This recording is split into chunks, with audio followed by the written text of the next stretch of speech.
Hello everyone, আশা করি তোমরা সকলে খুব ভালো আছো এবং আমিও খুব ভালো আছি। চলে এলাম একটা নতুন রেসিপির সাথে। আজ আমি তৈরি করব চাউমিন। এটা কিন্তু নর্মাল চাউমিন নয়, এটা এগ চিকেন হাক্কা চাউমিন। মাসিমণিরা বাড়িতে আসছে ইভিনিংয়ে, তাই কী দেবো করে ভাবলাম চলো একটু নতুনভাবে আজকে চাউমিন তৈরি করা যাক। প্রথমে আমি এখানে বোনলেস চিকেন নিয়ে নিয়েছি 300 গ্রাম। এক ফালি লেবুর রস আমি এখানে চিপে দিয়ে দিলাম এবং তার সাথে দিয়ে দেব 2 টিস্পুন লবণ।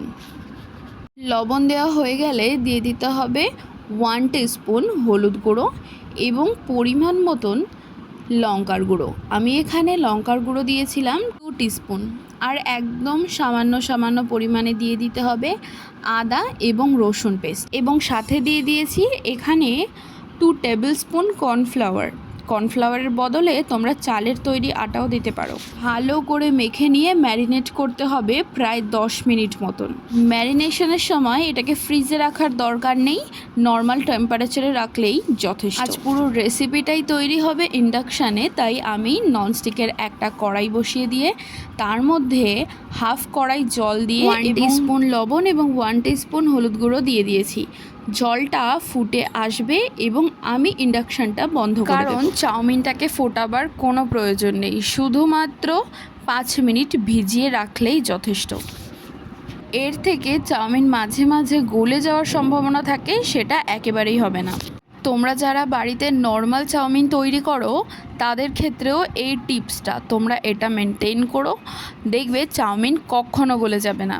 আর চাউমিনটাকে ফ্যানের তলায় রাখবারও কোনো প্রয়োজন নেই, জাস্ট জলটা ঝরিয়ে নিয়ে একটা ঝাঁঝরিতে রেস্টে রেখে দেবে, তবেই চাউমিনটা পুরো যেমন তেমনই থাকবে আর খেতেও দুর্দান্ত লাগবে। দেখতেই পাচ্ছ আমার চাউমিনের লুকটা যেরকম সেরকমই কিন্তু থাকবে। আফটার 10 মিনিটস পরে আমি সেই কড়াতেই 4 টেবিল স্পুন রিফাইন্ড অয়েল দিয়ে ভালো করে গরম করে নেওয়ার পর এক এক করে চিকেনগুলোকে দিয়ে ফ্রাই করে নেব।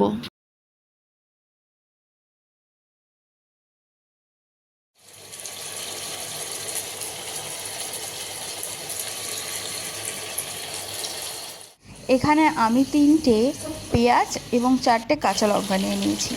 তোমরা চাইলে ক্যাপসিকাম ইউজ করতে পারো। দুটো জিনিসকেই ঠিক এইভাবে কেটে নিতে হবে। আর আমি এখানে 2টো ডিম নিয়ে নিয়েছি, ডিম দুটোকে ভালো করে গুলে নেব। এবার এই ডিমের মধ্যে 1 টিস্পুন লবণ এবং 1 টিস্পুন লঙ্কার গুঁড়ো দিয়ে ভালো করে গুলিয়ে নিলাম। আর সাথেই আমার চিকেন পকোড়াগুলো কিন্তু রেডি হয়ে গেছে। আর এটাকে ঠিক চিকেন পকোড়া বলা যায় না, চিকেন চাংসগুলোকে আমি ভেজে নিয়েছি আর এগুলো এরকম রেড করে ভেজে তুলে নিয়েছি। ঠিক সেই কড়াইতে আর একটু তেল অ্যাড করে আমি এখানে ডিমগুলোর ভুজিয়া বানিয়ে নেব।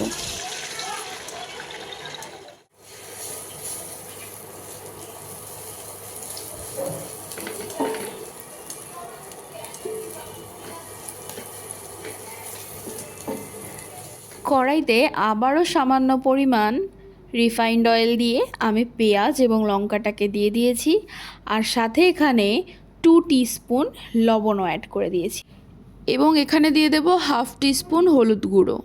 সেটা অপশনাল যদিও, বাট আমি কালারটা একটু ভালোবাসার জন্য অ্যাড করেছি, তোমরা চাইলে নাও দিতে পারো। এবার সামান্য পেঁয়াজ এবং লঙ্কাটাকে ভাজতে দেব আর তার সাথে ফ্রাই করে নেব কিছুটা পরিমাণ বাদাম।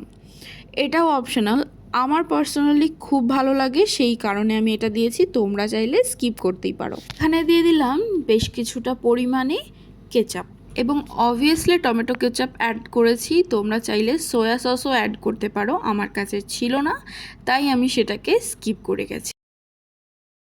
এইবার অ্যাড করে দেব চাউমিনটা। চাউমিনের যে ট্রিক্সটা সেদ্ধ করার আমি তোমাদের দিয়েছি সেইভাবে যদি সেদ্ধ করো এরকমই ঝুরঝুরে থাকবে, একটার সাথে একটা একদম জড়িয়ে যাবে না। এরপরে হালকাভাবে নেড়ে দিতে হবে আর বেশ পরিমাণে ফ্রাই করে নিতে হবে, কারণ কাঁচা কাঁচা চাউমিন খেতে একদম ভালো লাগে না, যেই কারণে বাড়িতে তৈরি করা। আর আমি এখানে ভুজিয়া এবং চিকেন চাংসগুলোকেও অ্যাড করে দিলাম, তারপরে ভালো করে ফ্রাই করে নেব। একেবারে খুন্তি দিয়ে মাঝখান থেকে নাড়বে না, সাইড থেকে এভাবে নাড়বে, তবে কিন্তু চাউমিনটা ভেঙেও যাবে না অথবা কেটেও যাবে না। যেমন চাউমিন তুমি দিয়েছো সেরকমই থাকবে।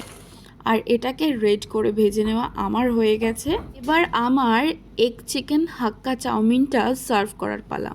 দেখতেই পাচ্ছ খুব সুন্দর হয়েছে দেখতে এবং এর টেস্টও কিন্তু দুর্দান্ত হয়েছে।